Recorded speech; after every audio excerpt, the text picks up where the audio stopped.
Welcome to Sleepy Echoes Unwind, where the night remembers old stories. Tonight, we're exploring the Blackwater Strip Mall, an abandoned shopping center swallowed by the swamp, where you, the night guard, follows a list of strange rules. Rules about wet footprints, rules about voices in the dark, and one rule above all else: never let the things from the swamp know you're alone. Now, light your lanterns, slow your breathing, and let us drift together into the hush of the night. Chapter 1: The Inheritance. On your first night, watching over the skeletal remains of the Blackwater Strip Mall, the senior guard, Sal, leaves you with a single piece of advice. He doesn't say it. He's a man of few words, and even fewer pleasantries, built like a brick wall with a face that looks like it lost a fight with a bag of gravel. He just hands you the keys, their teeth worn smooth with age, a dented, rust-ringed thermos of what he calls get-through-the-night coffee, and a single folded piece of paper he pulls from his worn leather wallet. It's a gas station receipt, 6 years old, so soft from handling it feels like cloth. On the back, in messy, hurried script that looks like it was written during an earthquake, is a list of rules. You wait until his truck's rumbling engine fades into the night before you unfold it in the cramped, buzzing quiet of the security office. The fluorescent light above flickers erratically, casting long, dancing shadows. You laugh. It's a short, nervous sound that gets swallowed by the hum of old electronics. You figure it's a rookie hazing, some tired old joke meant to spook the new guy. The first few are weird, sure, the kind of stuff that makes you scratch your head and chuckle at the sheer paranoia. But then you get to the end of the list. The last rule isn't strange. It isn't paranoid. It's a cold, simple sentence that makes the cheap coffee curdle in your stomach and the laughter die in your throat. It sits there, underlined twice. Whatever you do, don't let the things from the swamp know you're alone. Chapter 2: The Husk. This job is a Hail Mary, the last resort at the bottom of a very deep barrel. Rent is 3 weeks late. Your car has developed a cough that sounds like a bag of angry cats fighting over a wrench, and your savings account is a flatlining joke. The ad for Night Security Blackwater Plaza promised decent pay for what you assumed was 8 hours of watching grainy monitors and drinking bad coffee. The place died years ago, a victim of bigger, shinier malls built further inland, away from the perpetual damp and the clinging, sweet and sour scent of cypress and decay that rises from the Blackwater swamp like a bad memory. Now it's just a husk. A long, low building with storefronts like vacant eyes, staring out over a cracked parking lot, being slowly eaten by kudzu and weeds. Only 3 businesses are left, clinging to life like stubborn barnacles on a sinking ship. A 24-hour laundromat that always seems to be steamy even in the dead of night. A struggling convenience store whose neon sign flickers like a dying heartbeat. And a dusty, cluttered bookstore that is clearly more of a hobby for its ancient, reclusive owner than a real business. The security office is a small cinder-block cube tucked behind a rusted service corridor. It smells of stale cigarette smoke, damp concrete, and the lingering bitterness of Sal's coffee. The bank of monitors shows 16 different angles of absolute nothing. Empty walkways under the buzzing, jaundiced glow of sodium lights. Silent, dark storefronts with names like The Sunglass Hut and Pretzel Time, faded into ghosts. The steamy glass doors of the laundromat, perpetually fogged. And in every single outdoor shot, you can see the edge of the swamp. It's not just a tree line. It's a dark, impenetrable wall of black trees and hanging Spanish moss just beyond the asphalt. A constant, oppressive presence that seems to absorb the light and the sound. It feels like you're on the edge of the world, and the world is holding its breath.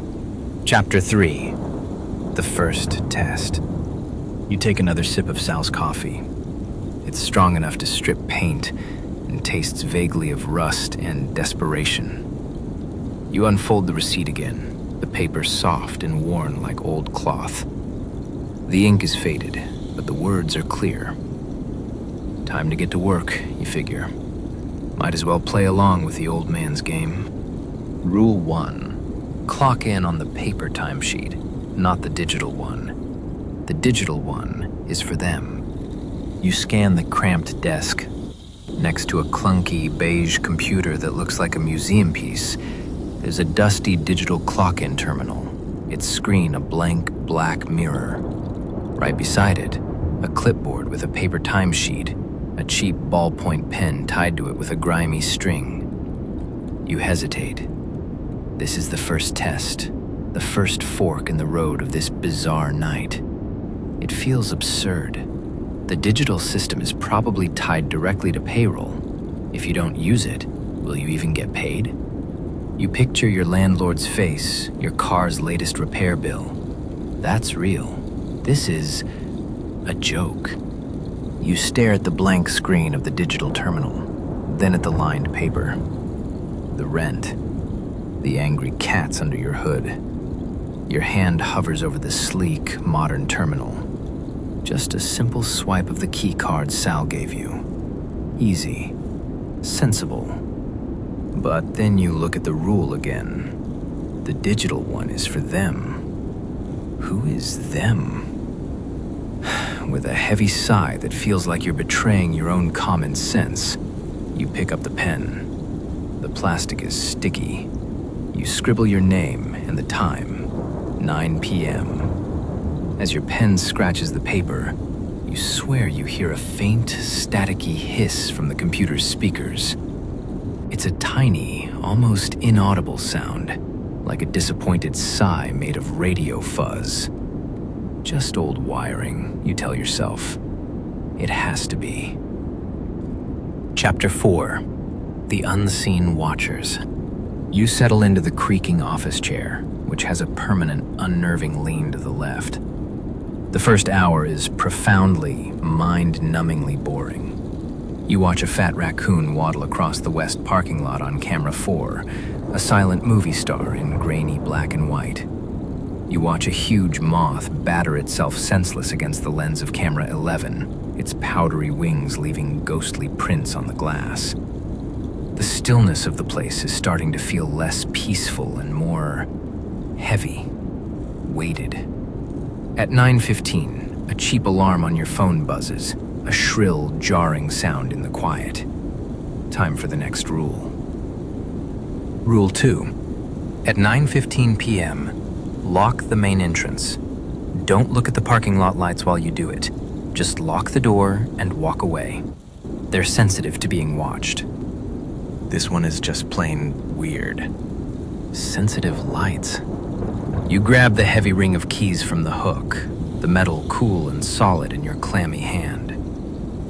The main entrance is a set of double glass doors in the center of the plaza, their handles smudged with the ghosts of 1,000 hands. Outside, the air is thick and humid, carrying the swamp's earthy breath, a smell of wet dirt and things growing and dying all at once.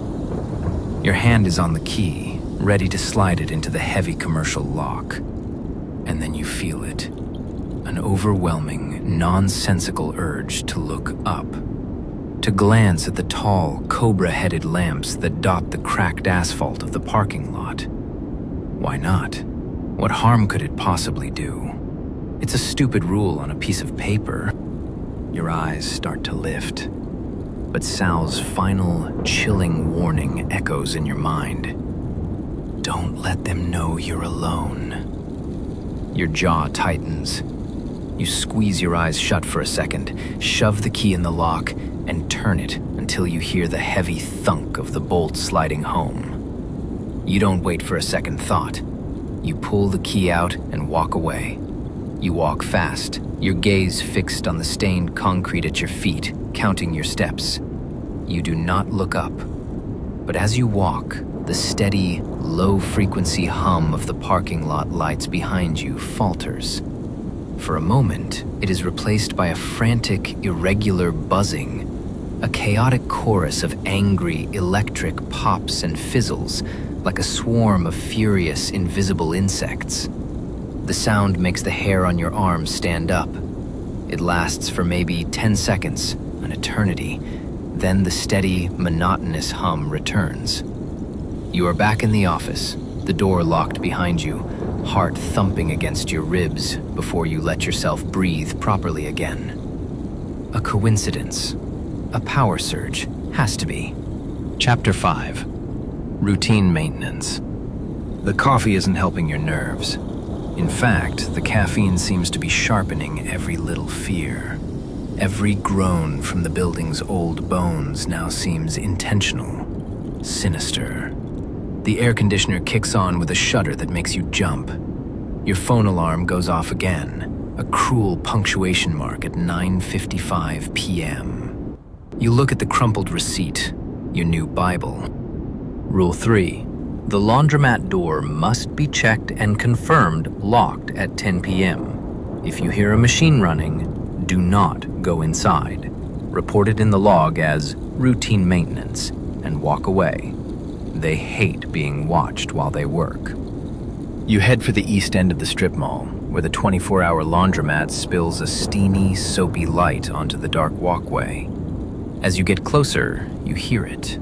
A rhythmic, muffled thump, thump, thump. The distinct sound of a single, heavy-duty dryer tumbling an unbalanced load. You stop 20 feet from the glass door. Inside, rows of washers and dryers stand silent and still in the humid air. All except one. In the very back corner, a large industrial dryer is spinning. You can't see anything inside. The round glass of its door is fogged over with condensation. Just the steady, lopsided rhythm of its rotation. Thump, thump, thump. Like a slow, heavy, irregular heartbeat. Your job is to check the door. Your curiosity, a morbid, insistent voice in your head, is screaming at you to go inside, to wipe the steam from the glass. You take a step forward, hand reaching instinctively for the cold metal door handle. They hate being watched while they work. The words from the list feel like a cold whisper right in your ear. You freeze, your fingers inches from the door. The sound from the dryer seems to change, to slow down. Thump, thump, thump. It sounds heavier now, wetter. You imagine a single, soaked leather boot tumbling over and over. Or a head. The thought is so sudden, so vivid, you recoil. You back away slowly, then turn and walk quickly back to the office. You open the logbook, your hand shaking so much that your handwriting is almost as bad as Sal's. You write the date, the time, and the entry. 10:05 p.m. Routine maintenance issue reported at Laundromat. Your own lie stares back at you from the page. Chapter 6. A memory of trees. The incident with the lights and the dryer has planted a cold seed of doubt that is now sprouting into full-blown, thorny dread. The next rule feels less like a joke and more like a sentence you have to carry out. Rule 4. You will see wet footprints coming from the west wing, near the old pet shop. They will not lead to a person. Mop them up. Use the pine-scented cleaner. The smell reminds them of the trees they left behind. With a growing sense of inevitability, you head to the west wing. This side of the mall is darker and smells musty, a thick aroma of wet concrete and dust. And there they are, just like the rules said. A trail of wet, glistening footprints, starting from the swampside service exit and leading into the corridor. They aren't shoe prints.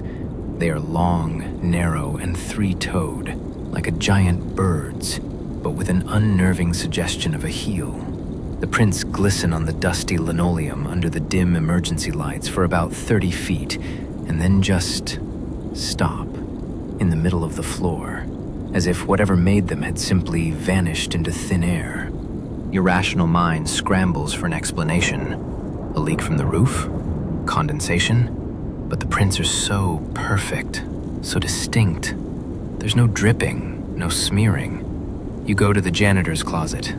The door creaks open, revealing shelves of cleaning supplies. The bottle of pine-scented cleaner is right at the front, as if left there for you. As you mop, the sharp chemical smell of pine fills the hallway, covering the mustiness. It's an oddly comforting scent, and you swear, as the mop erases the last footprint, you hear something from behind the shuttered, graffiti-covered gate of what used to be Thin and Feather Pets. A soft, low cooing sound, almost a purr, a deep, throaty sound of contentment. When you get back to the office and lock the door, the skepticism is gone, burned away by fear. These aren't rules for a job. They are rules for survival. Chapter 7. The Shape at the Glass. The next couple of hours are the longest of your life. You are no longer a bored security guard. You are prey, suddenly and horribly aware of the predators circling in the dark just beyond the light. You keep your eyes glued to the monitors, scanning the emptiness for any flicker of movement. Shortly after midnight, the next phase of the night begins. Rule 5. A customer may appear at the main glass doors after midnight, soaking wet. They will not speak, only point. They are pointing at the old pet shop. Ignore them. They will get bored and go back to the swamp. It's camera 7. The one aimed at the main entrance that catches it. A flicker of movement at the edge of the frame. You zoom in, your heart climbing into your throat. A figure is standing there on the other side of the glass. It's tall, painfully thin, and seems to be drenched, though it isn't raining. Water streams from its lank, dark hair and shabby, formless clothes, pooling at its feet on the concrete. Just as the rule predicted, it doesn't knock or try the handle. It just raises a long, pale, stick-like arm and points. A bony, unnaturally long finger is aimed directly down the corridor, toward the West Wing, toward the old pet shop. Your breath hitches. This is a person. It has to be. Maybe someone in distress, a car crash victim, someone lost. Your first human instinct is to get up and help. You reach for the keys on the hook. Ignore them. The rule is absolute, blunt. It feels wrong, monstrously cruel, but the memory of the three-toed footprints of that contented, inhuman coo from behind the pet shop gate holds you in your chair like a vice. You force yourself to turn away from the monitor. You can't watch. You just can't. The seconds stretch into an eternity. Then, a wet smacking sound over the security feed's audio. A sound like wet laundry being thrown against a wall. You can't resist. You look. The figure is pressing its face against the glass door. The face is smooth, white, and unnervingly featureless. Where eyes and a nose should be, there are only shallow, smooth indentations, like a mannequin left out in the rain to warp and melt. The mouth, however, is wide open in a silent, gaping, perfectly circular O, the shape of a drain. It stays there for what feels like 10 years, its blank face aimed at the camera, its silent mouth promising a suffocating emptiness. Then, with another wet, peeling sound, it pulls itself away from the door, turns, and shuffles back into the darkness, heading for the tree line, heading for the swamp. Chapter 8. The Unopened Door. Your hands shake so hard you can barely pour another cup of Sal's cold, bitter coffee. The pointing figure, the bird-like footprints, the cooing sound. It's all centered on one specific derelict store. This brings you to the next rule, one that now feels like a death sentence if ignored. Rule 6. Never, under any circumstances, unlock the door to fin and feather pets. What was left inside is no longer a pet. You use the joystick to zoom camera 12 in on the pet shop's heavy, roll-down security gate. It's covered in years of dust and grime. The cheerful cartoon animals painted on it have faded and peeled into grotesque parodies. A smiling cartoon parrot is missing an eye, leaving a black hole. A painted puppy that was once chasing a ball now has a long, dark gash across its throat where the paint has flaked away. It looks like the entrance to a tomb. And based on Sal's rules, it's a tomb best left sealed. You stare at the gate on the monitor for a long time, listening to the hum of the office. The strip mall no longer feels abandoned. It feels watchful. The darkness in the empty storefronts seems to press inward, and you get the distinct feeling that something is watching you back from behind the gate of fin and feather pets. Chapter 9. The Voice on the Line. The encounter with the faceless thing has shattered your last nerve. You are a prisoner in this cinder block cube, and Sal's list is your only prayer.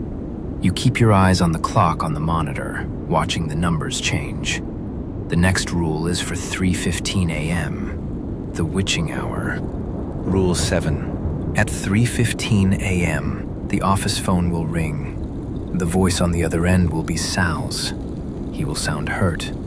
He will say he crashed his car in the ditch and needs you to open the back maintenance door. That is not Sal. In the corner of the desk sits an old, beige, rotary-style phone, caked in so much dust it looks fuzzy. You've been trying to ignore it all night, but now you stare at it, your heart pounding a frantic, painful rhythm against your ribs. 3:14. The silence in the office is absolute, so deep it feels like pressure against your eardrums. You hold your breath, waiting. Ring!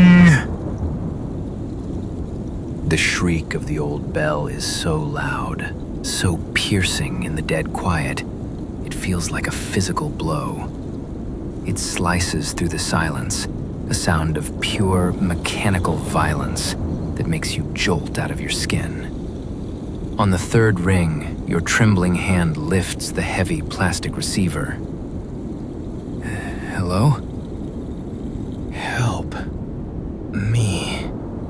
A gargled, wet whisper crackles over the line, but it is unmistakably Sal's gravelly voice. Kid, is that you? Sal, what's wrong? Where are you? Your mind is screaming, it's not him. The rule, hang up.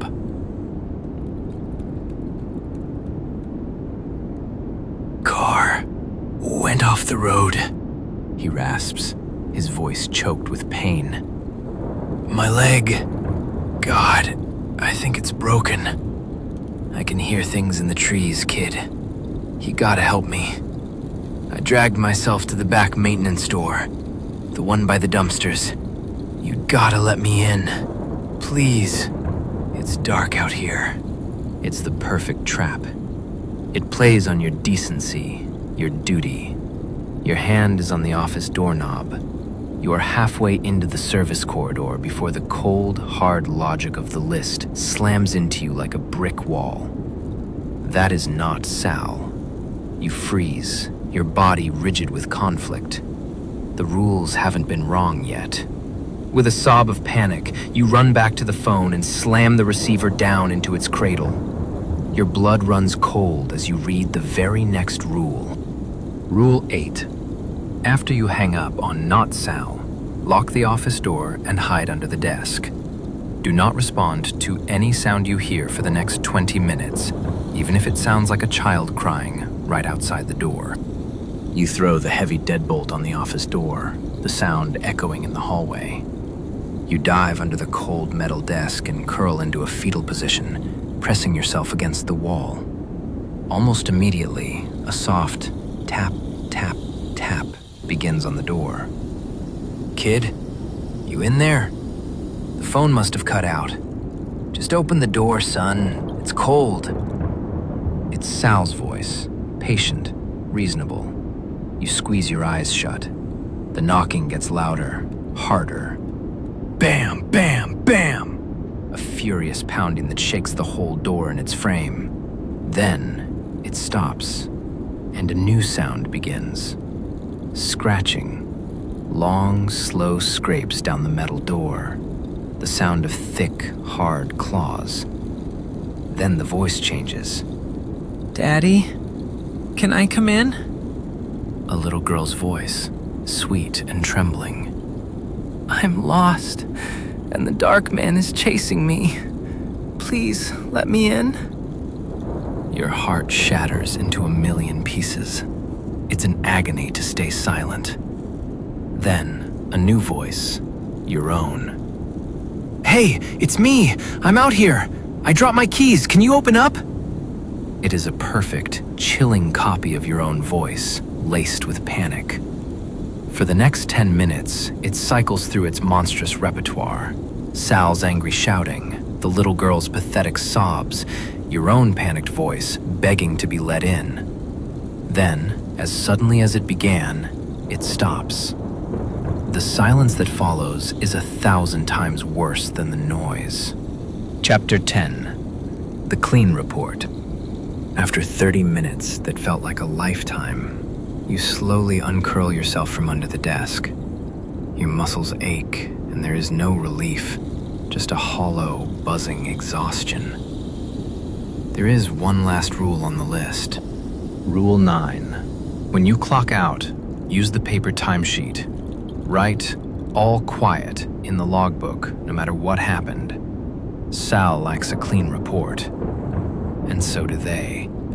At 6:55 a.m., the first hint of gray dawn is staining the sky. You see the familiar, rusted headlights of Sal's pickup truck pulling into the lot. He gets out, stretching his arms. He doesn't limp. You open the logbook. Your shift has been a symphony of terror. But the rule is the rule. With a hand that feels disconnected from your body, you write today's date, and next to it, 2 words. All quiet. Then you sign out on the paper timesheet, right under your sign-in signature. You unlock the office door just as Sal is coming down the corridor carrying his thermos. He just grunts by way of greeting. "Tough night?" he asks, his voice the exact same gravelly tone from the phone call. The sound makes you flinch. You just stare at him, at his solid, uninjured form. "You could say that." He claps a heavy, calloused hand on your shoulder. "You're still here," he rumbles. "That's a good sign." He peers over your shoulder into the office, his eyes scanning the desk. "Logbook clean?" "All quiet," you say, the words tasting like ash in your mouth. A slow, knowing smile spreads across his face, but his eyes don't smile with his mouth. They are as flat and dark as river stones. "Good kid," he says. "They don't like a fuss." He squeezes your shoulder, his grip surprisingly, unnaturally strong, and brushes past you to begin his own ritual. As you walk out into the cool gray morning, the air feels clean and fresh. You get to your car and stop, fumbling for your keys. On the ground, next to the driver's side door of Sal's pickup, is a patch of wet, dark mud, even though the rest of the asphalt is dry. In the center of it is a single, perfect footprint. Long, narrow, and 3-toed. You stand there, keys in your hand, the engine of your car waiting to be a bag of angry cats again. The rules weren't just for your survival. They were a test, an interview. Clocking in on paper, ignoring the wet customer at the door, hanging up on the mimic, and, most importantly, filing a clean report. It was all part of the job. A job that is more than watching cameras. It's about being a silent, complicit keeper of the border between their world and ours. Sal isn't just a guard. He's a gatekeeper, and he wasn't looking for a replacement. He was looking for a partner. As you finally get in your car and drive away, you know one thing with a certainty that chills you more than any sound in the night. You will be back. Because some places don't let you go, and some rules, once learned, you can never, ever forget. Thank you for joining this moonlit journey. If you'd like to unwind with more tales each week, light your lantern and subscribe. For now, blow out your lantern. We shall meet again.